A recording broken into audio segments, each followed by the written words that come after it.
Spécialisée dans le secteur agroalimentaire, la sucrerie africaine du Gabon est située en plein cœur du village où il est dans la province du Haut-Ogooué. La SUCAP Gabon fait dans la culture de la canne à sucre pour produire et commercialiser du sucre sous diverses formes. Avec ses plantations qui s'étendent à perte de vue sur une étendue de 16 000 hectares, 30 tonnes de canne à sucre sont récoltées par heure. Entièrement automatisée, la récolte de la canne à sucre est une étape primordiale qui mobilise des engins impressionnants de dernière génération. Dans les plantations, la campagne sucrière s'étale sur une période de 4 à 5 mois. De jour comme de nuit, à un rythme effréné et sans relâche, des équipes de coupe se relaient sans interruption. Nous profitons de la période sèche pour couper au maximum tout ce que nous avons comme surface à récolter. Donc c'est pour cela que nous récoltons de jour et de nuit. Après chargement, les camions se dirigent vers l'usine de production. Un édifice impressionnant qui occupe un espace de 15 000 m². L'usine est le cœur de l'entreprise SUCAF. C'est là que se produit la transformation de la matière première, la canne, pour sortir du sucre. Pour obtenir du sucre granulé, on extrait du jus de la canne. Ce jus est transformé en sirop puis en sucre. Tout cela se passe par une chaîne de production qui compte 7 étapes. Dans le processus de fabrication du sucre, nous avons 7 ateliers qui interviennent, notamment l'atelier broyage qui sert à récupérer le jus. On broie la canne pour récupérer le jus. Le jus récolté au moulin est directement envoyé dans une station d'épuration pour clarifier le jus. Une fois le jus clarifié, ce jus contient une bonne quantité d'eau et nous, on envoie ce jus dans un autre atelier qu'on appelle l'évaporation. Le but d'évaporation, c'est de séparer l'eau du sirop. Donc au finish, à la sortie de l'évaporation, on obtient notre sirop qui est un produit qui nous sert à la fabrication du sucre. C'est-à-dire le sirop, une fois recueilli, est cristallisé dans les appareils à cuire. Après la cristallisation, on envoie cette masse cuite dans des centrifugeuses. Le but des centrifugeuses, c'est de séparer les cristaux du sucre aux impuretés, qu'on appelle en jargon sucrier des égouts. Donc à partir de sirop vierge, on obtient notre premier sucre qu'on appelle le sucre roux. Alors ce sucre roux, une fois obtenu, contient encore une bonne quantité d'eau, à peu près 50% d'eau. On envoie dans un autre atelier du séchage. Le but de cet atelier, c'est de sécher ce sucre pour avoir un sucre à l'humidité raisonnable pour nous permettre une bonne conservation. Ce qui arrive ici, c'est une masse cuite qui est encore brute. Mais quand ça arrive dans les machines en question, ici là, on a une machine qui s'appelle la Mi 250B1.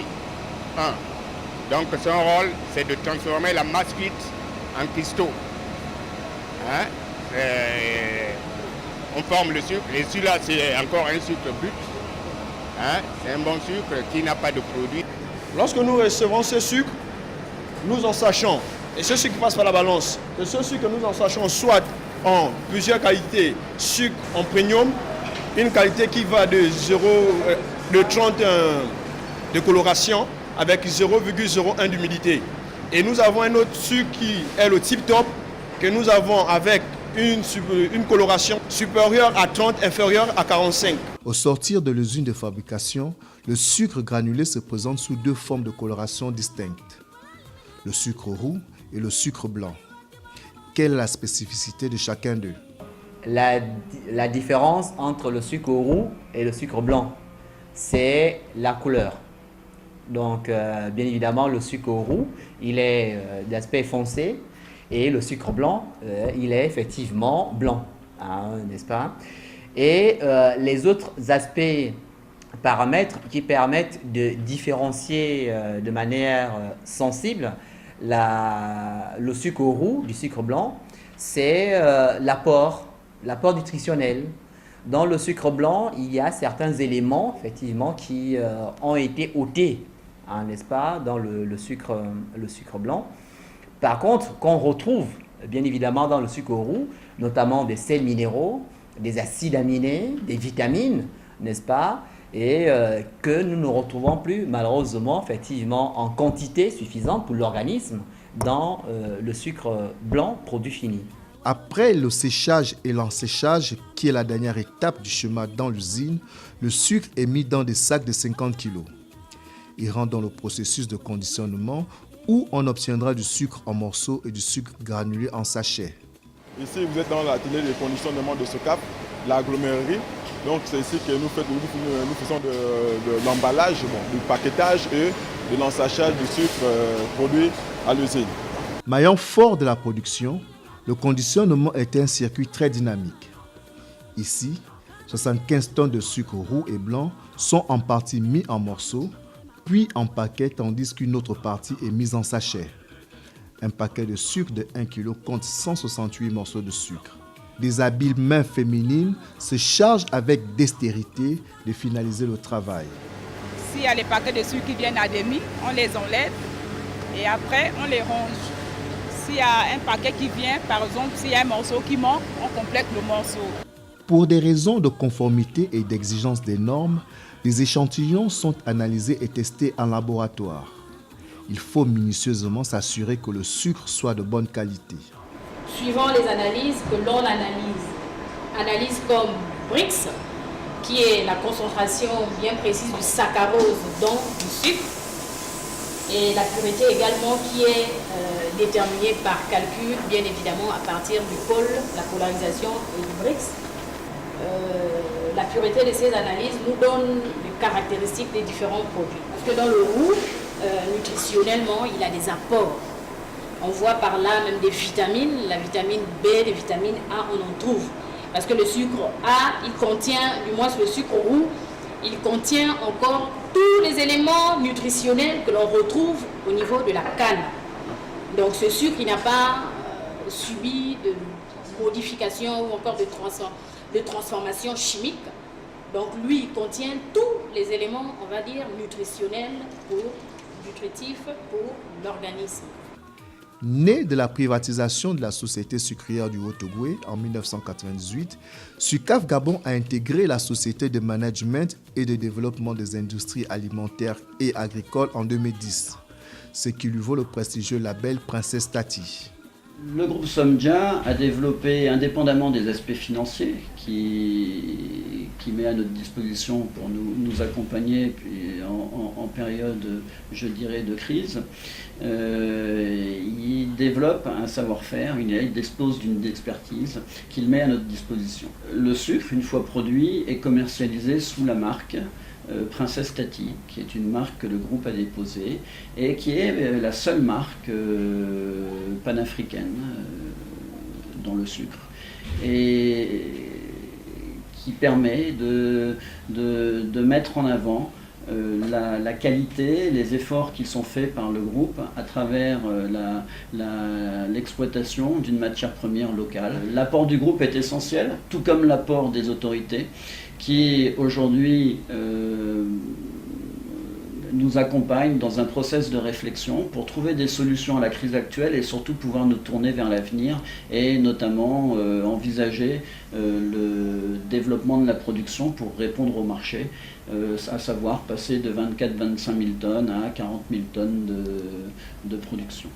Employé à la SUCAF depuis plus de 21 ans, Chrysos Longo est le directeur administratif et financier. Il est au niveau du staff manager, celui qui tient les leviers et gère les tableaux de bord de la maison.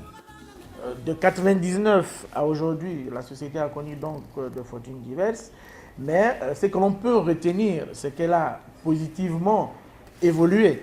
Parce que en 1999, lorsque nous sommes privatisés, c'est 15 000 tonnes de production la toute première année.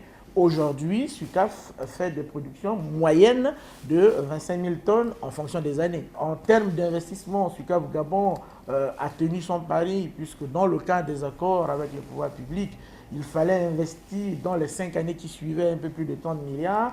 Aujourd'hui, nous sommes bien loin de ces 30 milliards parce que c'est une moyenne de 1,5 milliard, 2 milliards en début 99, 98. Mais aujourd'hui, nous sommes à des investissements moyens de 2,5 milliards par an. Avec plus de 1060 employés, tous corps de métier confondus, SUCAF Gabon a opté pour la nationalisation dans ses programmes de recrutement. Des Gabonais venus de tout le pays travaillent dans un cadre harmonieux et propice à l'épanouissement professionnel et personnel. Nous avons environ 1060 employés, dont 350 emplois directs, c'est-à-dire personnel embauché directement en SUCAF, et quelques 700 employés de la main-d'œuvre sous-traitante. Aujourd'hui, SUCAF emploie uniquement 4 expatriés et le reste, c'est des Gabonais. Nous avons un système d'accueil de tout nouveau collaborateur qui est recruté en dehors de Franceville, Mwanda ou directement dans la zone d'activité de SUCAF. Donc, nous avons en tout 3 grandes cités.